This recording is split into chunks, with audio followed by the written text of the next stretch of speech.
Temporary home guard আছেন বা যারা টেম্পোরারি কাজ করতে চান, টেম্পোরারি হোমগার্ডের জন্য যারা কাজ করতে চান তাদের জন্য একটা বড় আনন্দের খবর রয়েছে।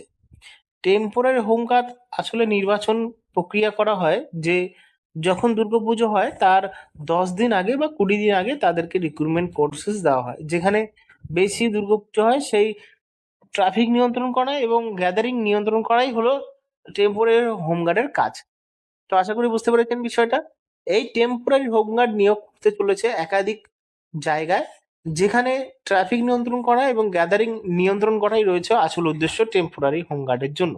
এখানে যারা টেম্পোরারি হোমগার্ড অলরেডি কাজ করছো 6 মাসের কাজ থাকে, তো এখনো যারা করছো অনেক অনেক জায়গায় রয়েছে যারা টেম্পোরারি হোমগার্ড কাজ করে তাদের কি পার্মানেন্ট নয়, কিন্তু তাদের সারা বছর কাজ হয়, যেখানে সিভিক ভলেন্টিয়ার থেকেও মায়না বেশি দেওয়া হয় টেম্পোরারি।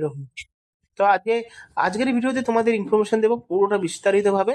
ভিডিওটি দেখো, যারা নতুন রয়েছে ইউটিউব চ্যানেলে এখনো পর্যন্ত সাবস্ক্রাইব করনি করে নাও এবং নতুন ভিডিওর আপডেট পাওয়ার জন্য পাশে থাকা বেল আইকনে প্রেস করে দাও। চলো ভিডিও শুরু করা যাক। তো এখানে দেখতে পাচ্ছ টেম্পোরারি হোমগার্ডের মেয়াদ বৃদ্ধির প্রস্তাব পুনর্বিবেচনার নির্দেশ, বাস্তব চাহিদা নির্ধারণের জোর। কি বলছে সরকারি চিঠিতে বলা হলো প্রস্তাবের যুক্ত ও কারণ যথাযথ নয়।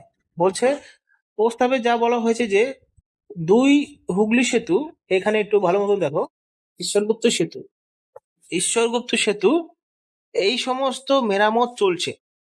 তো সেইখানে কিন্তু বহুত মেরামত চলছে, সেই ক্ষেত্রে এই সেতুগুলো ট্রাফিক নিয়ন্ত্রণ এবং গ্যাদারিং সামলানোর জন্য টেম্পোরারি হোমগার্ড কিন্তু নিয়োগ করতে চলেছে, যেখানে তাদের চাকরির মেয়াদটা একটু বাড়ছে, কারণ আগে 6 মাস ছিল, এখন কিন্তু পুরো বছরই তাদের কাজ হয়।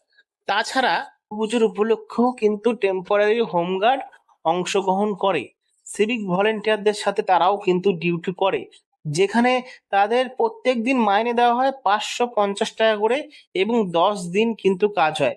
সরাসরি দুর্গাপুজোর 10 দিন কিন্তু এরাই নিয়ন্ত্রণ করে পুরো পুজোটা। তো অবশ্যই বুঝতে পেরেছো, তার পুজোর আগে কিন্তু এই নিয়োগটা করা হবে। সাথে যে সেতুগুলো মেরামত চলছে সেই সেতুর জন্য ট্রাফিক এবং গ্যাদারিং মেনটেন্যান্সের জন্য এদের কিন্তু প্রয়োজন রয়েছে। তো আশা করি পুরোটা বুঝতে পেরেছো যে টেম্পোরারি হোমগার্ড কেন নিয়োগ করছে। তো তুমি যদি দক্ষ একজন হয়ে থাকো প্রার্থী আবেদন করার জন্য, অবশ্যই তোমরা কিন্তু পেয়ে যাবে ফর্ম কোথায় পাবে? যেই সমস্ত থানাগুলো রয়েছে টেম্পোরারি হোমগার্ডের আওতায় আসে, মানে টেম্পোরারি হোমগার্ড যে সমস্ত থানায় বেশি করে নিয়োগ করা হয় সেই সমস্ত থানার মধ্যে কিন্তু ফর্ম পাওয়া যায় টেম্পোরারি হোমগার্ডে। তো তারা যারা আবেদন করবে তারা একটাই কাজ করতে হবে যে টেম্পোরারি হোমগার্ডের আবেদনপত্র সংগ্রহ করতে হবে। সংগ্রহ করার পরে সেখান থেকেই কিন্তু আবেদন করে জমা দিতে হবে। কি কি দেবে? তোমাদের আধার কার্ড, তোমাদের ভোটার কার্ড, তোমাদের অষ্টম শ্রেণী পাসের সার্টিফিকেট এবং একটি পাসপোর্ট সাইজের ছবি, সাথে একটা রিসেন্টলি একটা বায়োডাটা দিতে হবে। তো এত কিছু দেওয়ার পরে কিন্তু তোমাদের রিক্রুটমেন্ট প্রসেস শুরু হবে।